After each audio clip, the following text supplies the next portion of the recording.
High, hello guys, good morning. কেমন আছে সবাই? আশা করছি ভালো আছে। সকালবেলা উঠেই প্রচণ্ড খিদে পেয়ে গেছে। আমার আজকের ইভিনিং ডিউটি, তো সকালবেলা উঠেছি ৮টার সময়, উঠে খাওয়া দাওয়া করলাম। আর এখন আমি সকাল সকাল ঘুমিয়ে পড়ি।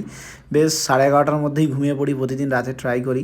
তো মাঝে মধ্যে কী হয়, বিকেলবেলা এসে এমন ঘুমিয়ে যাই যে মাঝে মধ্যে 12টার পরেও হয়ে যায়। মানে খুব কম ২-১ দিন, কিন্তু আমি বেশিরভাগ সময় খুব তাড়াতাড়ি শুয়ে পড়ি। তারপরে এখান থেকে বাইরে এলাম। দেখো আজকের রোদটা জাস্ট এতটাই ছিল, কিন্তু আমি শুধুমাত্র রোদ দেখানোর জন্য আসিনি। আমি একটু বাজারে গেছিলাম কিছু কেনাকাটার জন্য, জাস্ট খাবারের জন্য। এবার দেখো কিচেনে এসে রান্নাবান্না করব, তার জন্য এই যে আমার অতটা চিকেন ছিল, তার মধ্যে কিছুটা নিলাম।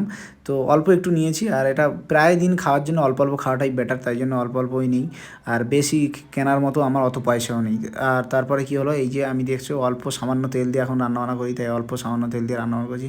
দেখতে এরকম, মানে একটু তরকারিটা এরকম, যাই হোক কড়াটা বারবার এরকম হয়ে যাচ্ছিলো নাড়তে গিয়ে, কারণ হচ্ছে অনেকটা কম, তো ওই জন্য কড়াটা ঠিক বসছে না।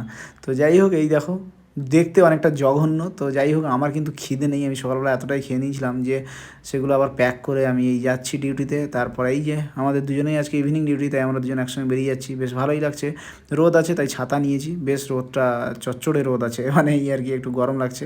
তারপরে এখানে যেতে যেতে জাস্ট তোমাদের দেখাই এই গাছটা কত আম হয়েছে। প্রতিদিন ভাবি পেড়ে নিয়ে যাবো, বাট ভয় লাগে। তো যদি কেউ কিছু বলে, তো যাই হোক, এইভাবে আমরা ডিউটি শেষ করলাম। তারপর সন্ধ্যাবেলা আবার দুজন একসঙ্গে আসছি। তো কেমন লাগলো অবশ্যই কমেন্ট করে জানিও, আর ভালো থেকো সবাই।